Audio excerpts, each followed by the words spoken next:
Let's set up a reading journal for 2026. Hi, friends.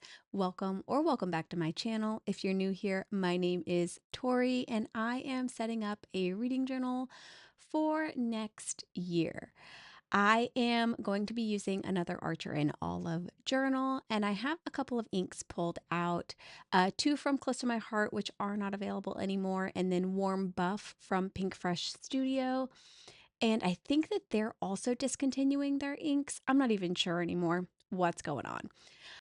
I am also going to be using a paper pad and some stickers from Archer and Olive as well. This was all from, I believe, their fall release. So it's likely that they're not available anymore, but I just absolutely loved this notebook design and I thought it would be so perfect for a reading journal. I have two washi tapes pulled out as well. I will only end up using one of them. And then several Tombow markers. One is 990, 942, 992, and N89. And then a couple of microns. The size 01 and 05 are the size that I will end up using throughout this setup. And then I am going to be using a ton of the stamps that are available in my Etsy shop.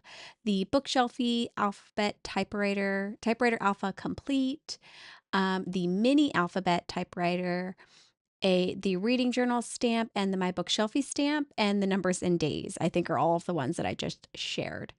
And then I also, last but certainly not least, I purchased a brick stencil from Amazon and I put that thing to work in this setup and I am just utterly obsessed with the way that it came out. So the first thing that I am going to do is start on my nameplate page. I did pull out a little like dandelion piece of paper from this paper pad, and then I'm also going to rip out every single one of these script papers because it was my favorite paper basically of the whole pad, and I will use pretty much every single piece that was available in this setup. I am going to be layering those together, those two patterned papers with a little bit of a ripped edge on both of them. And I'm going to place these papers below and above where you would put your name. I will not be placing my name in this setup because I am actually going to be giving this reading journal away. And that's what this video is for. I'm setting it up to give it away to one of y'all. And I will talk about that and how to enter and all that good stuff a little bit later in the video. But I am keeping the setup itself not as detailed as I normally would do mine. I'm not including my name in here, of course, because it's not for me. And then some of the other options that I do or I would normally do for myself, I'm also going to pare back a little bit just to make sure that this journal is the best fit for whoever wins it. I am moving on now to the 2026 cover page, and I am using two full sheets of this script paper. I'm placing it on both sides of the spread. And then I'm going to pull out some graph paper that I have that I will do a little bit of ink blending on to create my title. And I will be using these stickers in each of the corners or two of the corners just to add a little bit of decoration. So I'll use the little bag and then the little picnic looking sticker as well. I am just kind of looking through these patterned papers to see if there was anything that I wanted to stamp on, but ultimately ended up deciding to use just this graph paper and adding a little bit of ink blending on it to give it some texture and a little bit of calm basicness. So it's not all patterns all of the time. I did use that warm buff, and I think honestly that this is the only time that I end up using it substantially because it was reading a lot oranger than I had wanted it to. So I will kind of bypass that and just stick with the mink color for the rest of the setup. I think I might use the warm buff a little bit in my bookshelf page, but for the most part, I'm just really going to be sticking with that mink color. And then I'm pulling out the Typewriter Complete Alphabet stamp and stamping out 2026 Reading Journal. And I will kind of rip that up and place it on this cover page. I do end up coming back a little bit later on in the video to add some of that brick stenciling to this page as well, just because I felt like it could use a little bit extra, and that brick stencil is just so great. I love it. I wasn't 100% sure if I wanted to add 2026 to this right off the bat, so I did save stamping that out to be the last thing that I stamped on this page. I did decide to go ahead and add it though, so I'm pulling off a little spare piece of that graph paper and stamping that out. I'm leaving a bit of a space in between the 20 and the 26 just to give me a little bit of an area to cut so that it's got a nice center that I can kind of pull it, and I can pull it apart and guess separate it on the two pages. You can kind of see what I'm doing right here on the screen, just so that year is on both pages and not just on one side or the other. I believe after I finish that, I will move right along to the next page. But again, we will kind of come back here a little bit later and add some of that stenciling as well. So for the first two pages in this setup, I'm actually starting this year, which is quite different from what I have done in years past. I'm starting this year with the rating and the 4 Doors to Reading page, and I added both of these to my reading journal last year for 2025, and I loved both of them. And I think it's super awesome to be able to have a reference point to how you were actually rating your books, and as well to what your actual reading preferences were at the time of reading. Because if you're anything like me, you go through spurts of preferring one thing over another. And that's really why I liked having the 4 Doors to Reading in my reading journal, because it basically outlines the order in which you most love the things of a book. So I think it is character, plot. Actually, let me look at my journal from this year and I'll tell you exactly what the 4 doors are. So they are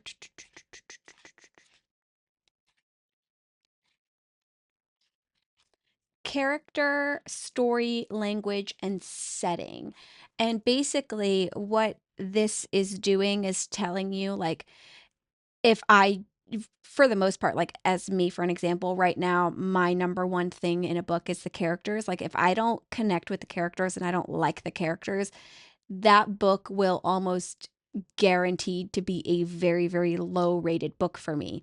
So if you're somebody who is really into world building and stuff like that, that would be in the setting area. So if the world building sucks and you don't like it, you might end up rating those books a lot lower. So I always really like having, or I have for the past year, really liked having this reference for myself in the future if I ever want to come back and look at a book that maybe I'm rereading in the future and not feeling like I would give it the same rating as my past self did. I could come back and look at this and be like, oh, I rated it so high because I was really just focused on whether or not I liked the characters or something like that. That was a bit of a tangent, but basically for these two pages, I am just drawing out boxes to hold each piece of information and using that typewriter alphabet stamp to stamp out the titles. So for the rating system portion, I used the rate everything stamp and just stamped out a star rating 1 through 5, and then left the second box blank for whoever gets this journal. They can fill in why they rate books a certain way. And then for the 4 Doors to Reading, I did the same thing, but instead of rating it, it's just 1, 2, 3, 4, and then you basically put the 4 Doors preference in those blank spots as well. And if you want more details and more information about this as well, when I set up my personal journal, I will probably talk about this a little bit more when I set that up too. And you can also like Google the 4 doors to reading, and I can like leave a link to that down in the description box below if you're interested in wanting to learn more about that. I am going to add a little bit of that washi tape to the top and bottom of this page, but there is not a ton of room on here for decoration because I did fill it so completely with just data-driven items. So I believe I will add just this little book sticker and we will move right along to the next spread, which is going to end up being, I believe, my reading goals, or not my reading goals, but your reading goals if you're the winner, reading goals for 2026. This is a little bit different than I did for my personal journal as well, but I do know a lot of people really like to put some specific reading goals in their journals each year. So I wanted the winner to have that as a space as well. So what I am doing is drawing 4 boxes on the left-hand side of the page, and then I'm kind of alternating where I'm going to put the title of these 4 boxes from the left to the right. And essentially what this title will do is just kind of house either Q1, Q2, Q3, and Q4 of the year, and you can give yourself some goals for each quarter that you might want to do, and they can be as simple as read this book this quarter, or they can be even more in depth by like a certain number of books, a certain number of genre of books, or anything like that. I am using the Tombow markers to kind of color in the title sections of these as well, and then adding a secondary line of color after each of the little titles right beside that. And then I am using the mini typewriter alphabet stamp to just stamp out Q1 through Q4 all across these 4 boxes. On the following page, I used to call this my Goodreads goal page, but I did not give it an actual title, that secondary page to the right. It's basically, though, just like a box to color in for how many books you've read this year. For my personal journals, I usually go around the goal box that I have in here several times. And again, if you watch my actual setup, you'll see me do that with my own journal. So you can get like a visual idea of what that would look like. But I did not do that for this one because I am not sure what the winner's goal is going to be. But I did leave enough space on here to fill in 105 books. I know that there's some people that read significantly more than that, but I imagine that if somebody is applying or like trying to win a reading journal, maybe they're not reading 230 books a year. Who knows? But we'll see. We'll see. So there is space enough in here for 105 books, and then I will kind of move on to doing a little bit of decoration. I will also add in that kind of little boxed corner on the right hand side a little double line kind of thing that I'm going to use from the typewriter stamp set for you to write the total books that you read. And I did this for myself last year, and I think the year before as well, um, for if I exceeded the amount that I had available on the page. So for last year, I think it was the year before actually that I ended up needing to do it. For 2024, I ended up surpassing, I think I read like 90 books in 2024, but I only gave myself like 70 boxes to fill in, or 80 boxes to fill in, I think. And because I had filled in all of the boxes but still read more books than that, I just made like a little total area and just totaled out all of the books that I read and just put it on that number right here. So it does kind of give you an option if you are a reader of more than 105 books every year, that you can write the actual total number of books that you read for the year as well. Or maybe you can put your goal there. Maybe you can just stamp out like goal right above and put goal total and just put your goal there and then see if you make it there if you are not somebody who reads more than 105 books. I am just again filling in some empty space, some very little empty space that I have on here with some ripped paper. And then we will move on to doing I think one more thing of stamping and then moving on to the next section. So I'm pulling out the My Reading Journal stamp, and I'm just going to stamp a little open book right next to the total area. And I think I might color this in as well. And then we will move on to the next page. You'll see as I am recording this video that my outfit changes, I think 3 separate times, because I did film over 3 separate days and had a total of 7.5 hours of footage at the end of all of this. I've managed to kind of edit it down to be about 50 minutes of a video, so hopefully that's not too long for anybody, but like it was it was a lot of stuff. I'm a little bit of a perfectionist, and the idea of making something for somebody else to mail out and not being certain that they're going to love it as I'm making it was just very anxiety inducing. So moving right along, anyways, I am working on the bookshelf page now, and I did not title this page specifically because I wanted whoever wins the journal to be able to use it for whatever they want. I know some people use bookshelves to do like backlog books. Some people do like how many books they've read each year and color a book each time they finish a book. Some people will, like, there's just so many options that you can use this bookshelf for. So I just left this very, very general, and it's just a big bookshelf with a really pretty window. So I'm using the window from the Bookshelfie stamp, and I used a stamping flat platform tool to stamp this out. And then I'm pulling out a pair of scissors, and I will also grab my X-Acto knife to trim this out as well. And basically what I will be doing is just cutting out the window, and then I'm also cutting out the actual like glass portion of the window too, because I am going to place some patterned paper behind it. I did a little bit of ink blending on here as well. My ink hadn't fully dried yet, so it smeared a little bit, but because I was cutting so close to the actual like stamped portion itself, it didn't end up looking bad, so I just kind of left it as is and pulled out some markers and a colored pencil to add just some additional texture to those darker shaded spots as well. Overall, even with the little bit of bleeding from the ink, I think that this looks really good, and I would not have, I'm pleased with it. I wouldn't have changed it if I could. If I could go back and change it, I'd leave it just as it is.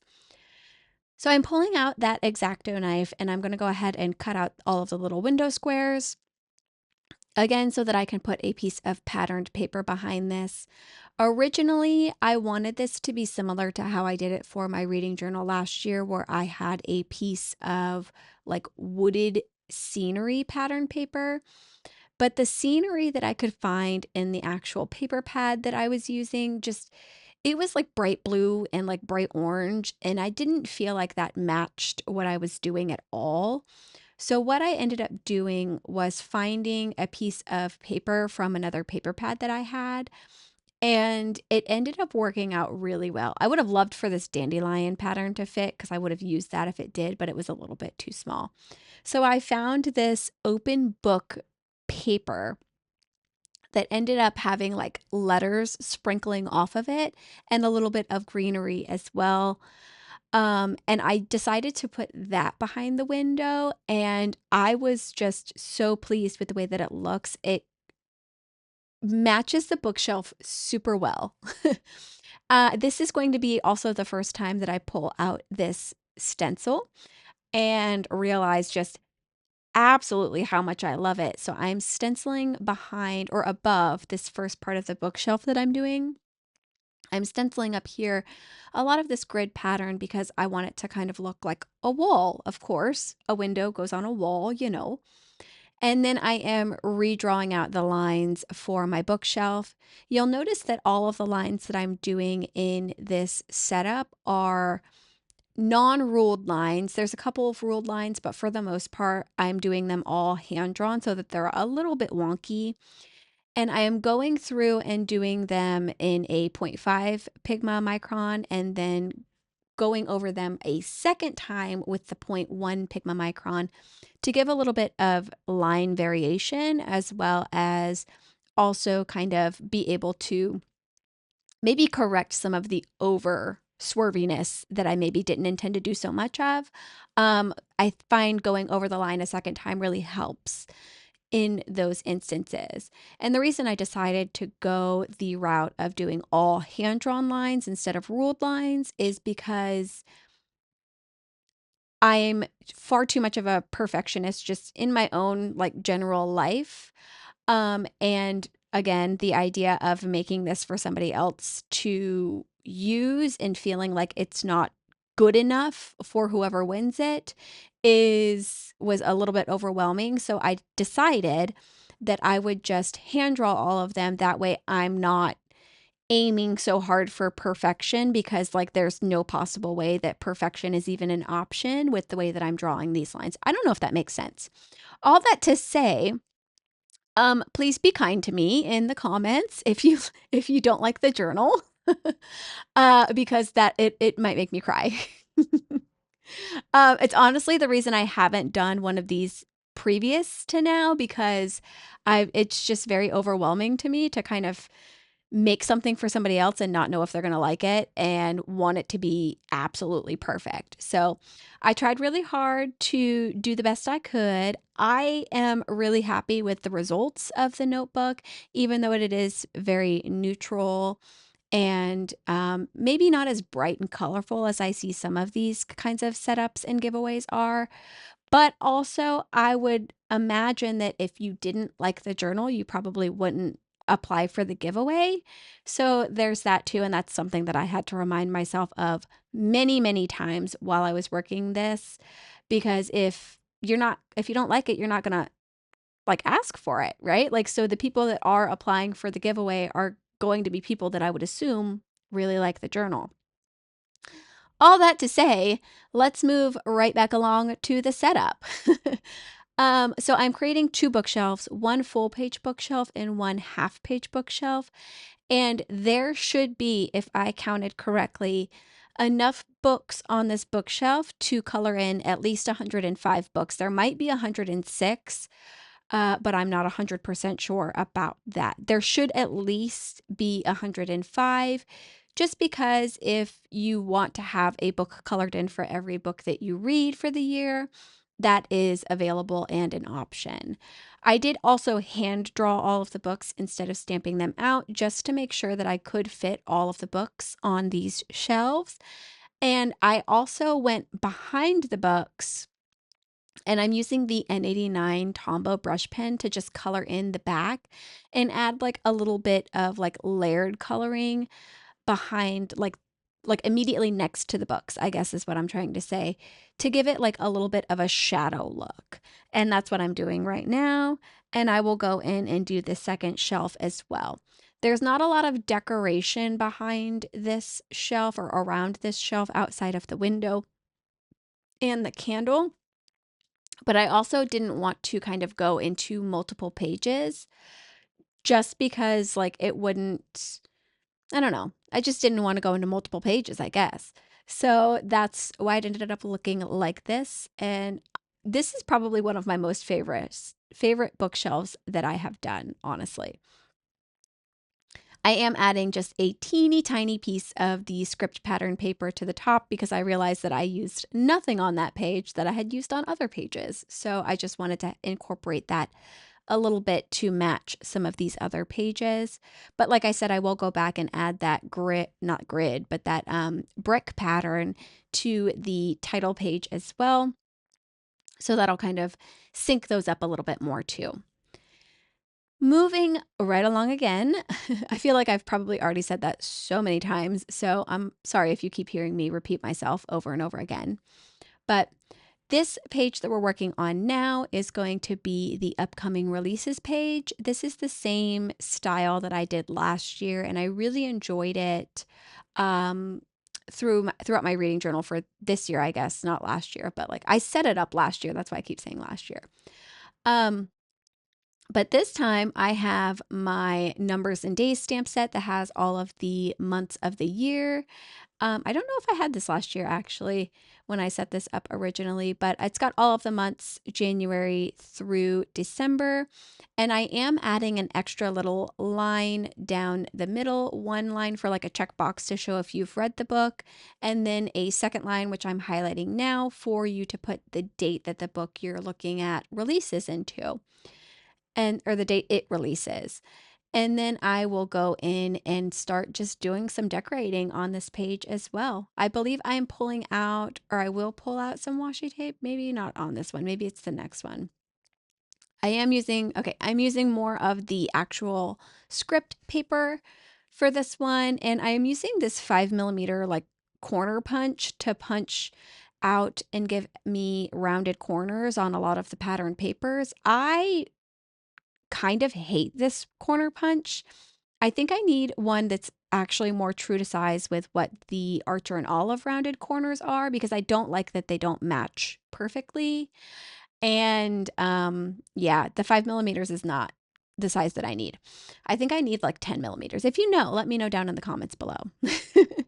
So I am just stamping out upcoming releases.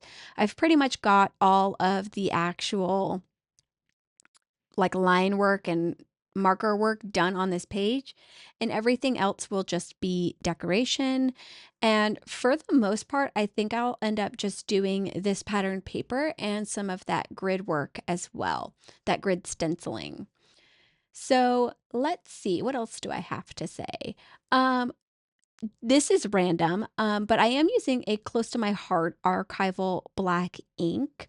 Close to My Heart is no longer in business, but if you were a Close to My Heart like shopper before they went out of business and you have a re-inker of this ink that you don't need and you want to sell it to me, reach out to me on Instagram, please, because I it's going to be the end of my life, honestly, when I run out of this black ink, because it's my favorite. I have not found one that's as black as this one and as crisp as this one. And just, I haven't found one that I like more.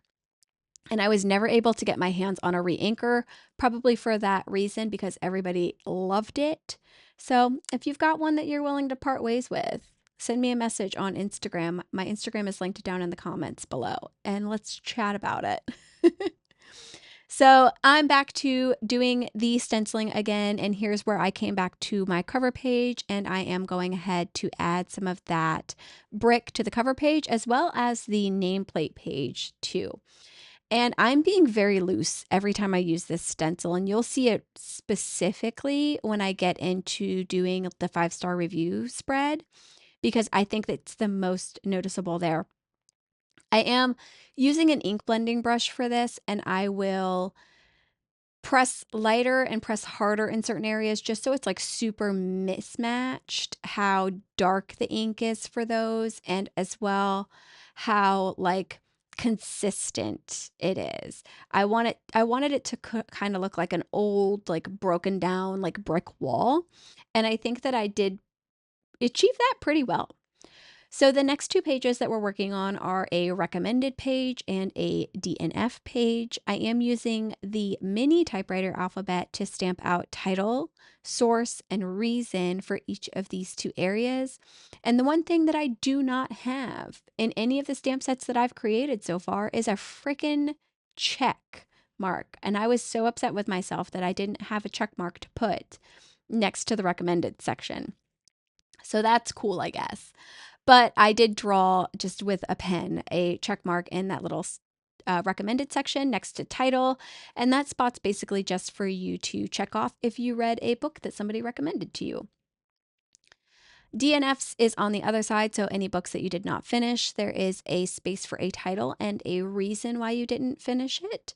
And then I am moving on to decorating, where I am using a lot more of that stenciling and some of the graph paper, as well as the printed or like, script paper that I'm using as well.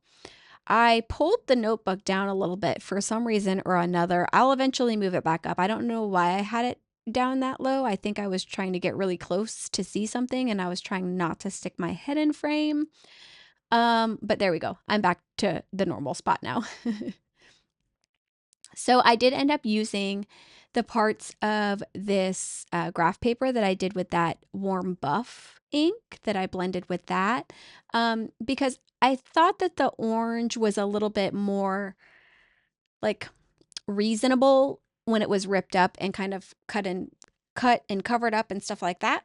So it wasn't bothering me so much in that area. And then I'm going to use a couple of those stickers just to place at the bottom of each of these little pages, since technically they are two separate pages, but they're kind of set up as if they're just one spread, which I find is something that I do quite a bit.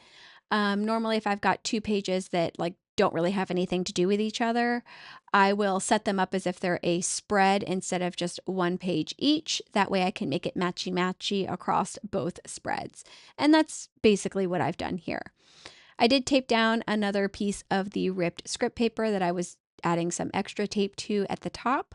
And then we will move on to the 2026 at a glance page. And this is one that I left fairly blank, but there is reason for that. So the page itself, I wanted it to go across two pages, which is what this is right here, but I also wanted the winner to be able to track whatever they wanted to track. I did assume a little bit that the winner would probably want to track the number of books they've read, the number of pages they've read for each month, and I also added an average rating at the very end of the chart. But essentially, the rest of the space in the middle is fully blank. So whoever wins can really put whatever they want in there. So if you're tracking how many library books you checked out for the month, or how many BIPOC books you read that month, how many audiobooks you listened to, or how many physical books you read, basically whatever kind of you actually want to track to see at a glance is available to track in all that space in the middle. And I will say that for this giveaway, because I wanted whoever wins to be able to set up and make adjustments as needed, I am including all four of the markers that I used for this setup, as well as the two Pigma micron sizes that I used, but they're like brand new. I bought them brand new just for the giveaway. So I will be including those markers and pens in the actual giveaway box as well, plus two of my stamps from my Etsy shop. Everything that I've used in this setup, I've pulled out at least one from my inventory, so that if you wanted maybe the rate everything and the tiny typewriter alphabet stamp, like I wouldn't have to be like, oh, sorry, I'm out of stock. So I've pulled those out ahead of time. If there's two stamps in this video that you really like, that you win, that you want, that you could kind of request those two, and you'll be able to get them. So you'll get two stamps, the markers, and the archival Pigma Micron pens, the two that I used in the setup, and be able to really continue with the actual setup of any extra pages that you want to add, or filling in some of these blank portions that I've left for you to be able to fill in. So I am using the mini typewriter alphabet stamp to do all of the extra titling, because I don't have a stamp specifically for these words. So I'm stamping out month, books, pages, and average rating. And then I used that rate everything stamp just to stamp the blank 5-star rating at the very end there. And then there's also a total section at the very bottom row as well. So you can kind of total up all of the books that you read under each specific area, as well as figure out what your average rating at the end of the year was. And honestly, I love figuring out what my average rating is. I always think that that's so interesting, especially on a monthly basis and having those side by side. I think it's super cool to see like which months you read like the most good books, because you'll be able to see that with the average rating. I didn't do this in my reading journal for 2025, but I'm definitely going to be including a spread like this in my 2026 reading journal. And so I can talk about that a little bit more in that setup video as well, if you're interested in watching multiple reading journal setups. This is the page that I am adding a little bit of washi tape to the top and bottom of, just to kind of bring that back in as well, because I haven't used it since that first time I used it, and I didn't want it to kind of get lost or be awkwardly in the journal setup and only in one spot. I'm auditioning a few pieces of decoration or decorative elements here to see if there's something that's calling out to me, but I can't decide, so I'm just going to move away from that for a moment and just use my Tombow N89 brush pen and highlight that very first row of the chart, just so it's a little bit different than the rest of the chart. And then I will pull out the stickers again. I'm going to pull one off, but not end up using it just because it's literally on the page right before this. So I'll place that one back and then pull off the other open book sticker and the bookmark and layer those over top of each other, just at the bottom corner of this actual chart. Then I'm going to pull another piece of the graph paper as well. I don't like that first one, so I'm going to recut a new one.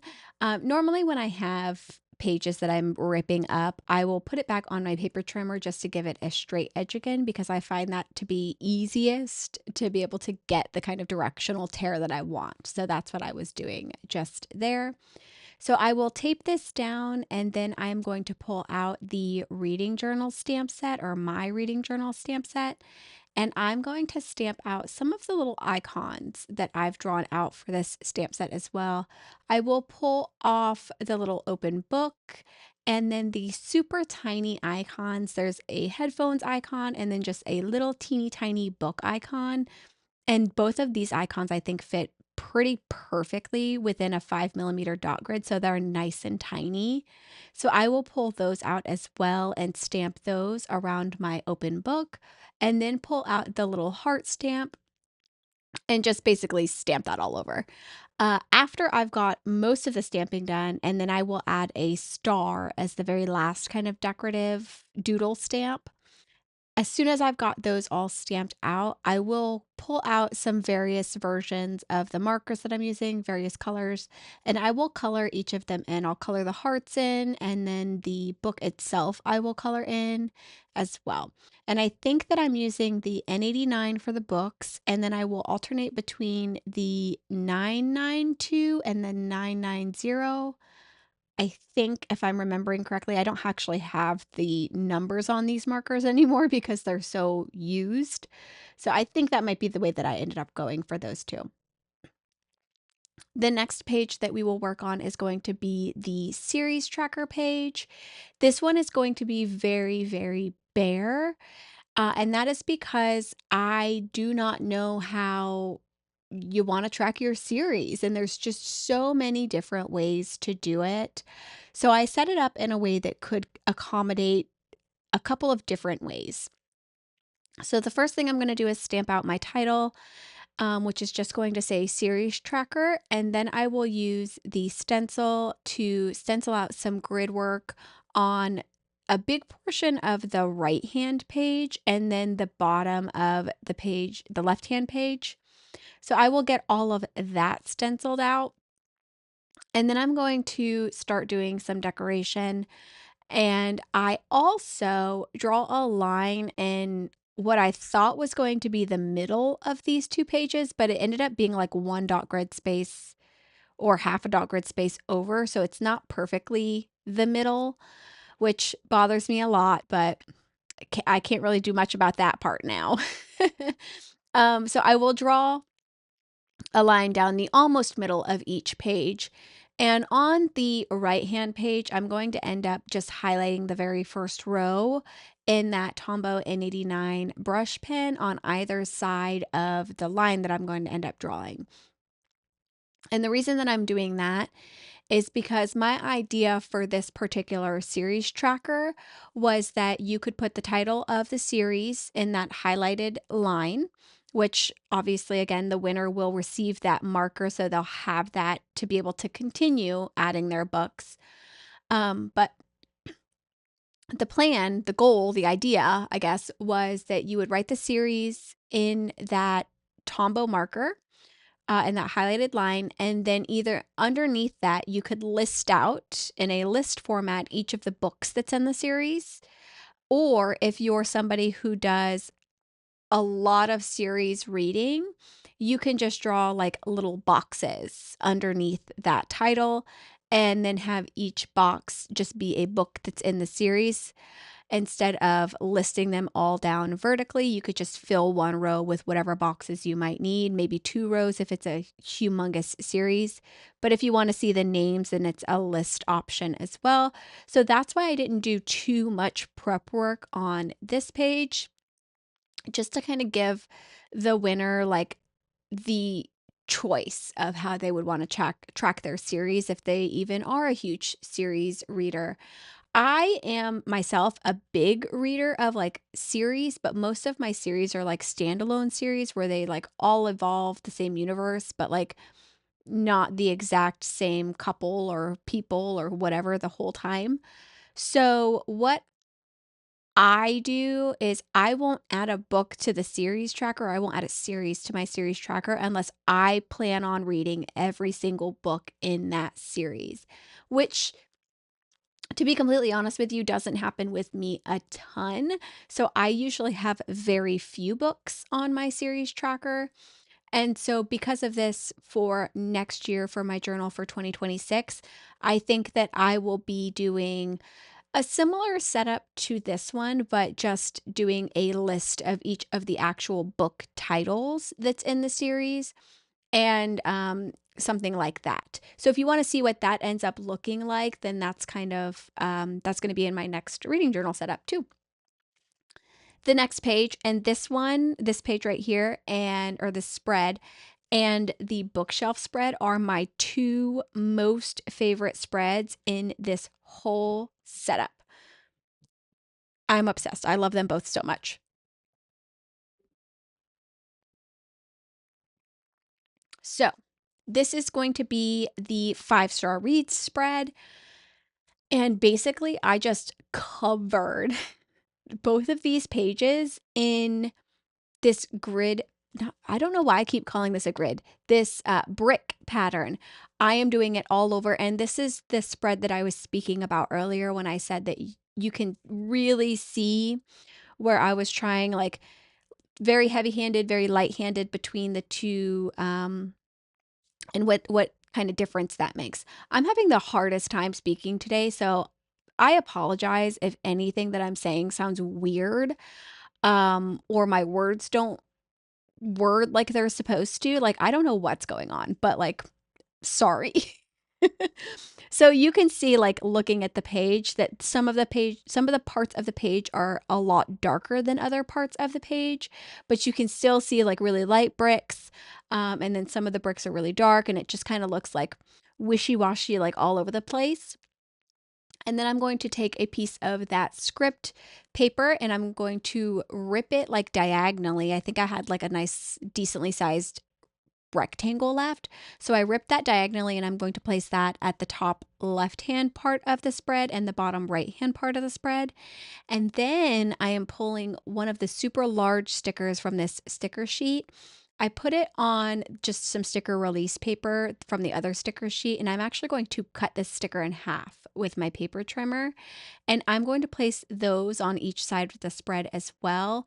This sticker was so big, and I could not find a way that I wanted to use it. Um, just on its own again, since I'd already used one in that way. So I just cut it in half and it worked out so perfectly. I love the way that this looks. And then I am coloring, or not coloring, I'm drawing a line below where I'm just going to stamp out 5-star reads. And that's what I am stamping out right now.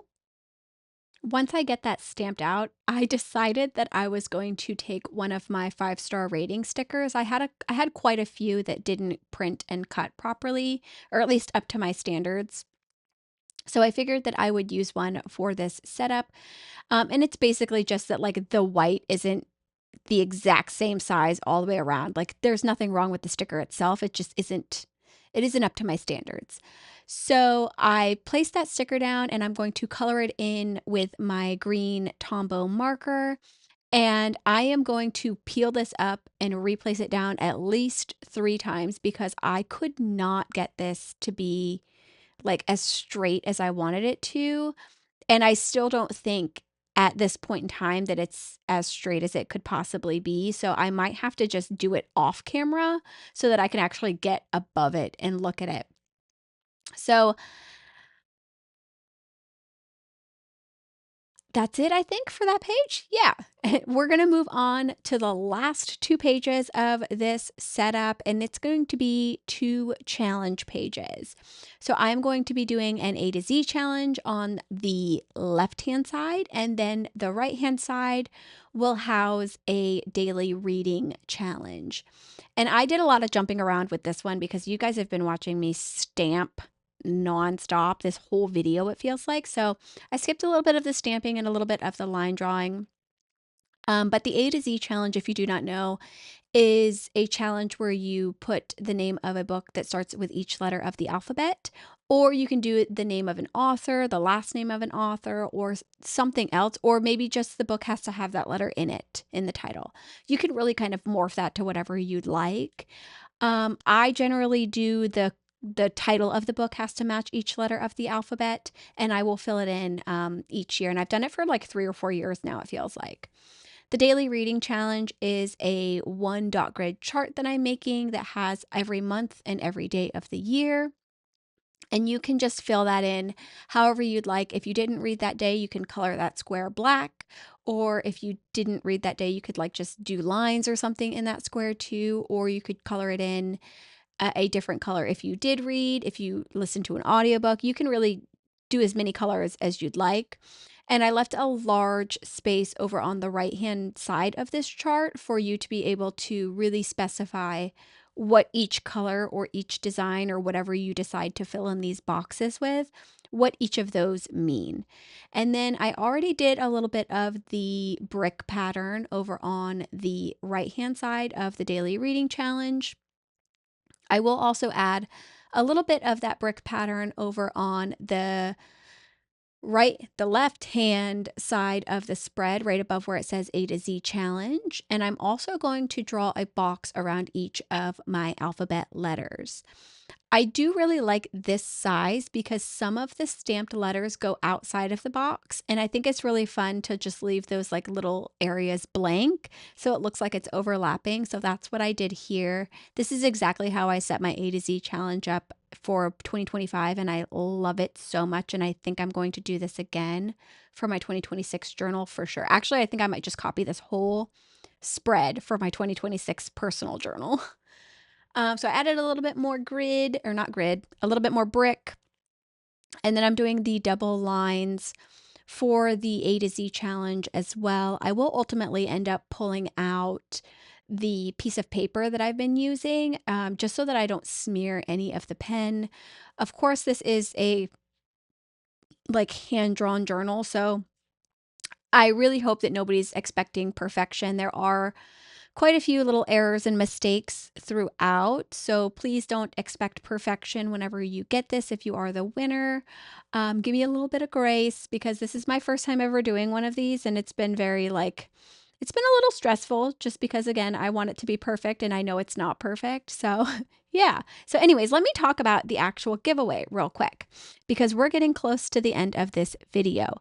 So I am giving away this journal to somebody who basically fills out the form. That's the only requirement that I'm going to be having for the giveaway is I've pasted a form down in the description box. It's a Google form, and all you have to do is fill it out if you are interested in receiving this journal. It is open internationally, but if you are international and you do win, please be super, super patient with me because I'm terrible with international addresses. So I might ask you for a lot of help in filling out a shipping label for that. Again, you will get those 4 Tombow markers and the 2 Pigma microns with this as well, plus 2 stamp sets from my Etsy shop. I will have all of the stamps that I've used in this video linked down below for anybody that's just interested in them in general. But if you do win the giveaway, you will also get 2 stamps from my Etsy my Etsy shop. I'm not requiring you to be subscribed to me. I'm not requiring you to like, share any of that. Like if you want to, I would love that. But I don't want you to subscribe to my channel if you're not actually interested in watching my videos. If you want to subscribe, please do. Like, let's hang out. I'd love that. But I'm not going to force anybody to. I just want more people to read and I want more people to enjoy a reading journal. So, like I said, there is a link in the description box for this form to be filled out, and I will let the winner know. I'm hoping by December 5th, so I can have this on its way to you before the new year. So this is it. This is the final flip through of the journal. This is what you will be getting in the mail if you win. And if you don't win, I hope you found this inspirational towards setting up your own journal. I would love to know everybody's thoughts down in the comments below. Thank you so much for joining me today. This has been a long video and I know it. So I hope you enjoyed it, and I hope to see you in my next video. Bye.